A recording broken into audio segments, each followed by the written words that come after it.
This is Salamina week 2. We just left off being ejected from the Garden of Eden. We had some unpaid actors last time getting into lots of stuff, and that's going to happen again this time, unfortunately. My cats are going to be our problem for the next little bit. I'm not quite sure if we'll make it all the way until verse 10, but here we go. We're starting off with Cain and Abel at verse 4.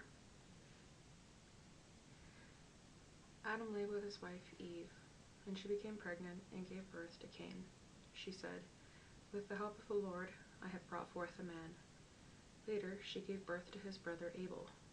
Now Abel kept flocks, and Cain worked the soil. In the course of time, Cain brought some of the fruits of the soil as an offering to the Lord, but Abel brought fat portions of some of the firstborn of his flock. The Lord looked with favor on Abel and his offering, but on Cain and his offering he did not look with favor. So Cain was very angry, and his face was downcast. When the Lord said to Cain, "Why are you angry? Why is your face downcast? If you do what is right, will you not be accepted? But if you do not do what is right, sin is crouching at your door. It desires to have you, but you must master it." Now Cain said to his brother Abel, "Let's go out in the field." And when they were out in the field, Cain attacked his brother Abel and killed him. Then the Lord said to Cain, "Where is your brother Abel?" "I don't know," he replied. "Am I my brother's keeper?" The Lord said, "What have you done?" "Listen, your brother's blood cries out to me from the ground. Now you are under a curse and driven from the ground, which opened its mouth to receive your brother's blood from your hand. When you work the ground, it will no longer yield its crops for you. You will be a restless wanderer on the earth." Cain said to the Lord, "My punishment is more than I can bear. Today you are driving me from the land, and I will be hidden from your presence. I will be a restless wanderer on the earth, and whoever finds me will kill me." But the Lord said to him, "Not so. If anyone kills Cain, he will suffer vengeance 7 times over." Then the Lord put a mark on Cain so that no one who found him would kill him. So Cain went out from the Lord's presence and lived in the land of Nod, east of Eden. Cain lay with his wife, and she became pregnant and gave birth to Enoch. Cain was then building a city, and he named it after his son Enoch. To Enoch was born Irad, and Irad was the father of Mehujael. I'm not sure how to pronounce that. Mehujael was the father of Methushael, and Methushael was the father of Lamech. Lamech married 2 women. One was named Ada and the other Zillah. Ada gave birth to Jabal, was the father of those who lived in tents and raised livestock. His brother's name was Jubal. He was the father of all who play the harp and flute. Zillah also had a son, Tubal-Cain, who forged all kinds of tools out of bronze and iron. Tubal-Cain's sister was Naamah. Lamech said to his wives, "Ada and Zillah, listen to me. Wives of Lamech will hear my words. I have killed a man for wounding me, a young man for injuring me. If Cain is avenged 7 times, then Lamech 77 times. Adam lay with his wife again, and she gave birth to a son named Seth, saying, "God has granted me another child in place of Abel, since Cain has killed him." Seth also had a son, and he named him Enosh. At that time, men began to call on the name of the Lord. This is the written account of Adam's line. When God created man, he made him in the likeness of God. He made them male and female and blessed them, and when they were created, he called them man. When Adam had lived 130 years, he had a son in his own likeness, in his own image, and he named him Seth. After Seth was born, Adam lived 800 years, and had other sons and daughters. Altogether, Adam lived 930 years, and then he died. When Seth had lived 105 years, he became the father of Enosh. And after he became the father of Enosh, Seth lived 807 years, and had other sons and daughters. Altogether, Seth lived 912 years and then died. When Enosh had lived 90 years, he became the father of Kenan. And after he became the father of Kenan, Enosh lived 815 years and had other sons and daughters. Altogether, Enosh lived 905 years, and then he died. When Kenan had lived 70 years, he became the father of Mahalalel, and after he became the father of Mahalalel, Kenan lived 804 years, and had other sons and daughters. Altogether, he lived 910 years, and he died. When Mahalalel had lived 65 years, he became the father of Jared, and after he became the father of Jared, he lived 830 years, and he had other sons and daughters. Altogether, Mahalalel lived 895 years, and then he died. When Jared had lived 162 years, he became the father of Enoch, and after he became the father of Enoch, Jared lived 800 years, and had other sons and daughters. Altogether, Jared lived 962 years, and then he died. When Enoch had lived 65 years, he became the father of Methuselah, and after he became the father of Methuselah, Enoch walked with God 300 years, and had other sons and daughters. Altogether, Enoch lived 365 years. Enoch walked with God, then he was no more, because God took him away. When Methuselah had lived 187 years, he became the father of Lamech. And after he became the father of Lamech, Methuselah lived 782 years, and had other sons and daughters. Altogether, Methuselah lived 969 years, and then he died. When Lamech had lived 182 years, he had a son. He named him Noah, and he said, "He will comfort us in the labor and painful toil of our hands caused by the ground the Lord has cursed."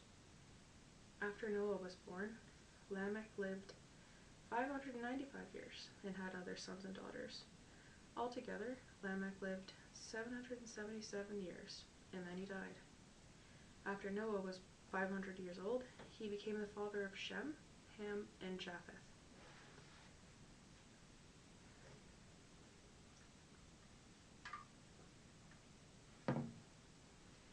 When men began to increase in number on the earth, and daughters were born to them, the sons of God saw that the daughters of men were beautiful, and they married any of them they chose. Then the Lord said, "My spirit will not contend with man forever, for he is mortal. His days will be 120 years. The Nephilim were on the earth on those days, and also afterward, when the sons of God went to the daughters of men, and had children by them. They were the heroes of old, men of renown. The Lord saw how great man's wickedness on the earth had become, and that every inclination of the thoughts of his heart was only evil all the time. The Lord was grieved that he had made man on the earth, and his heart was filled with pain. So the Lord said, "I will wipe mankind, whom I have created, from the face of the earth, men and animals and creatures that move along the ground, and birds in the air, for I am grieved that I have made them." But Noah found favor in the eyes of the Lord. This is the account of Noah. Noah was a righteous man, blameless among the people of his time, and he walked with God. Noah had 3 sons, Shem, Ham, and Japheth. Now the earth was corrupt in God's sight, and was full of violence. God saw how corrupt the earth had become, for all the people on earth had corrupted their ways. So God said to Noah, "I'm going to put an end to all people, for the earth is filled with violence because of them.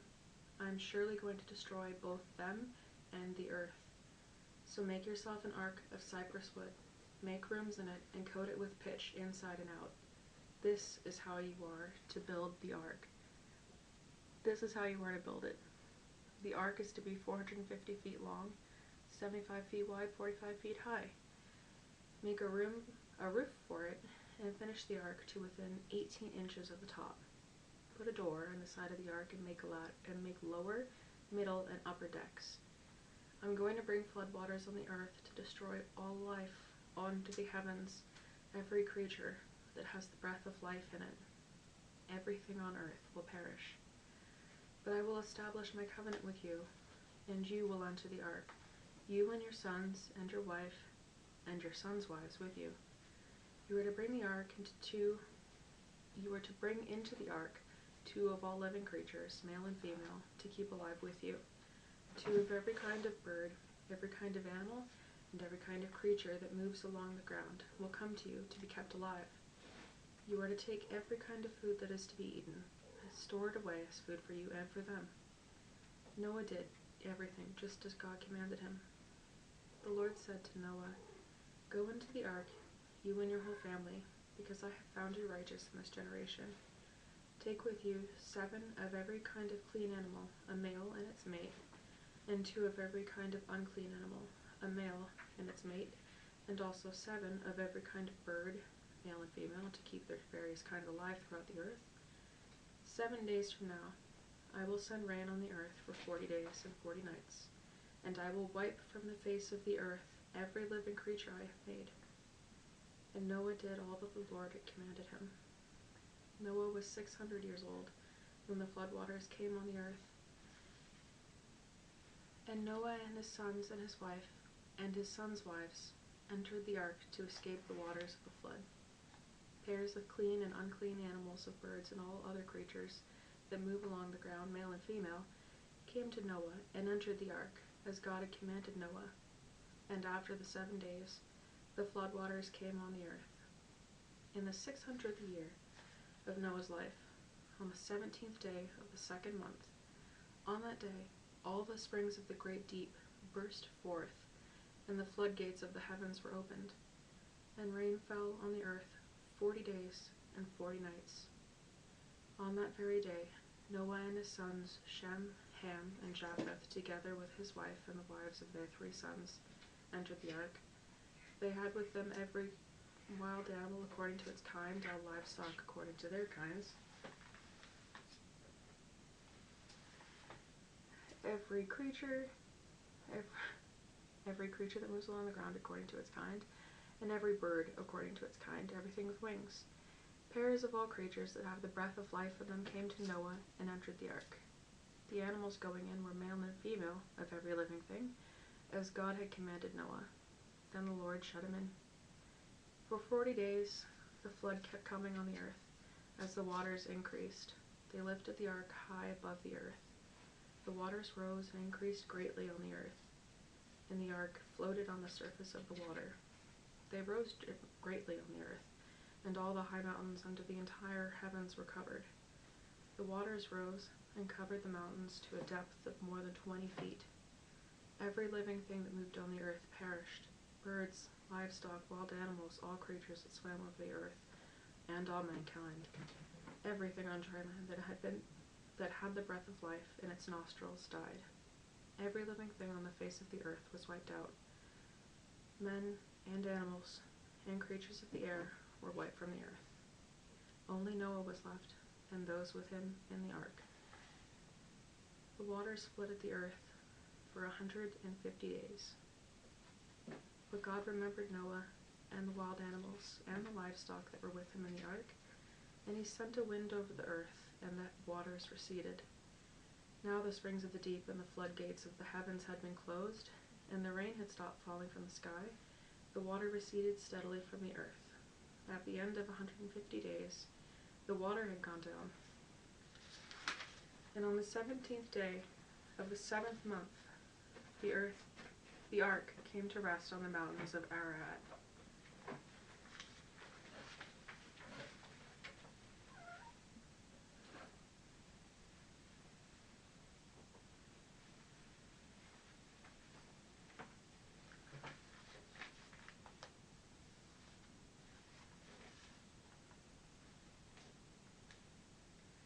The waters continued to recede until the 10th month, and on the first day of the 10th month, the tops of the mountains became visible. After 40 days, Noah opened the window he had made in the ark, and he sent out a raven, and it kept flying back and forth until the water had dried it from the earth. Then he sent out a dove to see if the water had receded from the surface of the ground. But the dove could find no place to rest its feet, because there was no water all over the surface of the earth, so it returned to Noah in the ark. He reached out his hand and took the dove and brought it back to himself in the ark. He waited 7 more days, and again sent out the dove from the ark. When the dove returned to him in the evening, there in its beak was a freshly plucked olive leaf. Then Noah knew that the water had receded from the earth, He waited 7 more days and sent the dove out again. But this time, it did not return to him.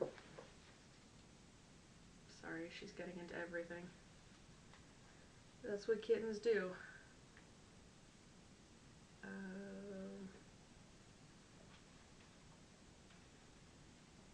By the first day of the first month of Noah's 601st year, the water had dried up from the earth. Noah had then removed the covering from the ark and saw that the surface of the ground was dry. By the 27th day of the second month, the earth was completely dry. Then God said to Noah, "Come out of the ark, you and your wife and your sons and their wives. Bring out every kind of living creature that's with you, the birds, the animals, and all the creatures that move along the ground, so they can multiply on the earth, and be fruitful, and increase with number upon it." So Noah came out, together with his sons and his wife, and his sons' wives, and all the animals and all the creatures that move along the ground, and all the birds, everything that moves on the earth, came out of the ark, one kind after another. Then Noah built an altar to the Lord, and taking some of the clean animals and clean birds, he sacrificed burnt offerings on it. The Lord smelt the pleasing aroma and said in his heart, "Never again will I curse the ground because of man, even though every inclination of his heart is evil from childhood, and never again will I destroy all living creatures as I have done. As long as the earth endures, seed time and harvest, cold and heat, summer and winter, day and night will never cease." Then God blessed Noah and his sons, saying unto them, "Be fruitful, and increase in number, and fill the earth. The fear and dread of you will fall upon the beasts of the earth, and all the birds of the air, upon every creature that moves along the ground, and upon all the fish of the sea." 1 second, sorry.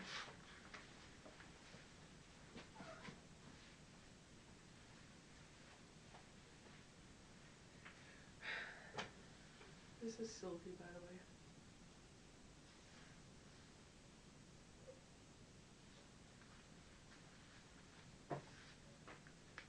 She's named after the female Loki because that is her personality. She's just constantly getting into things. She's tricky. Where were we? Everything that lives and moves will be food for you.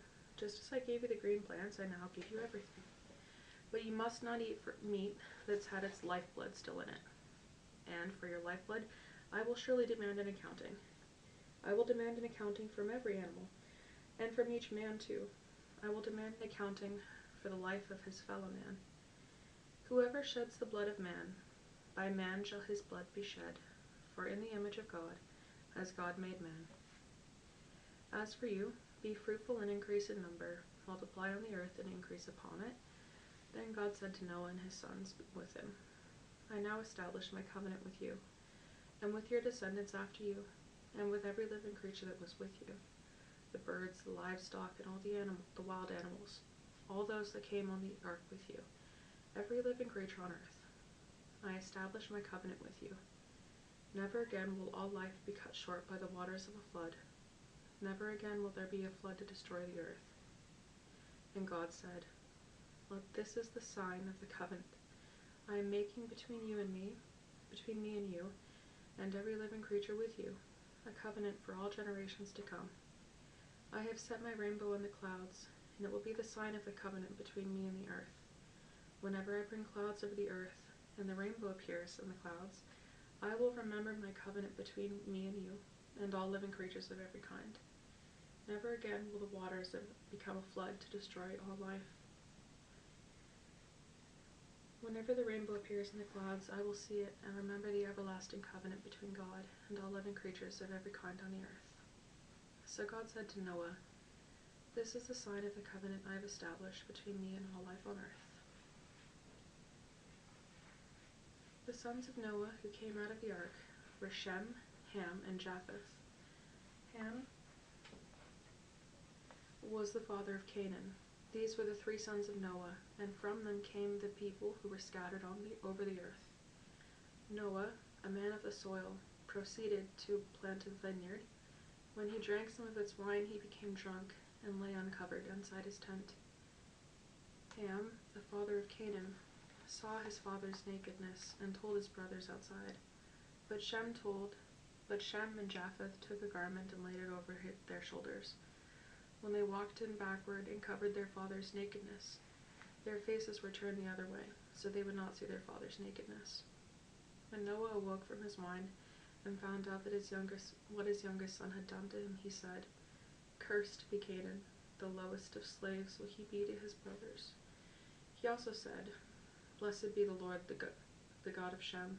May Canaan be the slave of Shem. May God extend the territory of Japheth. May Japheth live in the tents of Shem, and may Canaan be his slave." After the flood, Noah lived 350 years. Altogether, Noah lived 950 years, and then he died. This is the account of Shem, Ham, and Japheth, Noah's sons, who themselves had sons after the flood. The Japhethites. The sons of Japheth: Gomer, Magog, Madai, Javan, Tubal, Meshech, and Taras.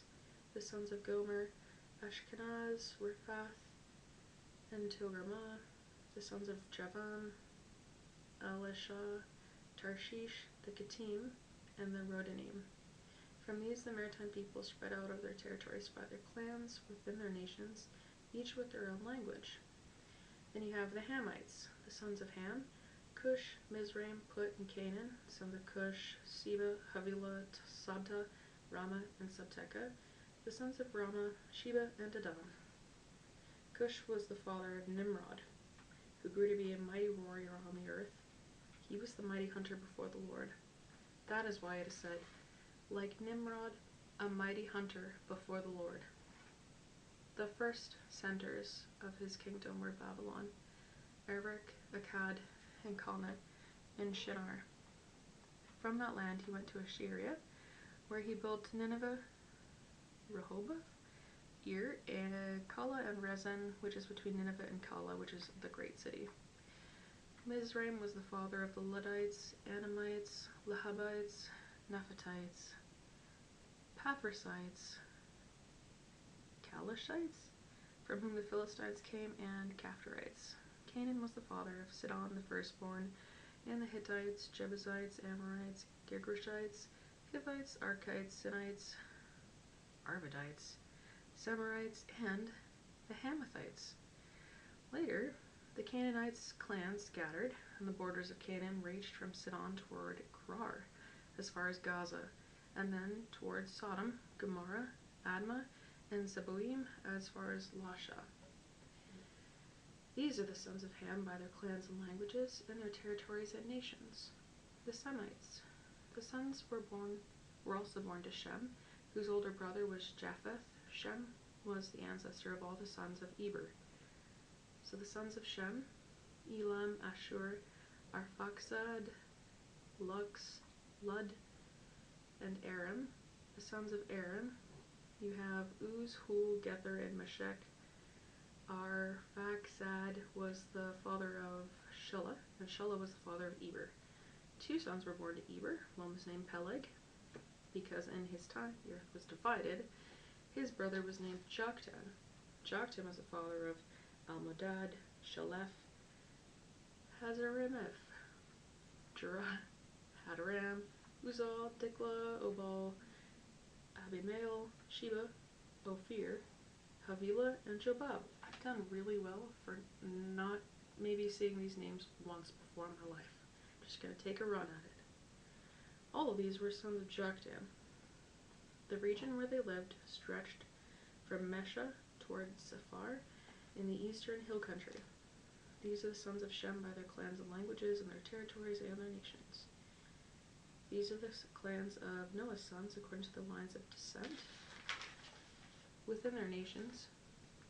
From these the nations spread out over the earth after the flood. So I'm just going to quickly do the Tower of Babel, and then we're going to cut it off for today. Now the whole world had one language.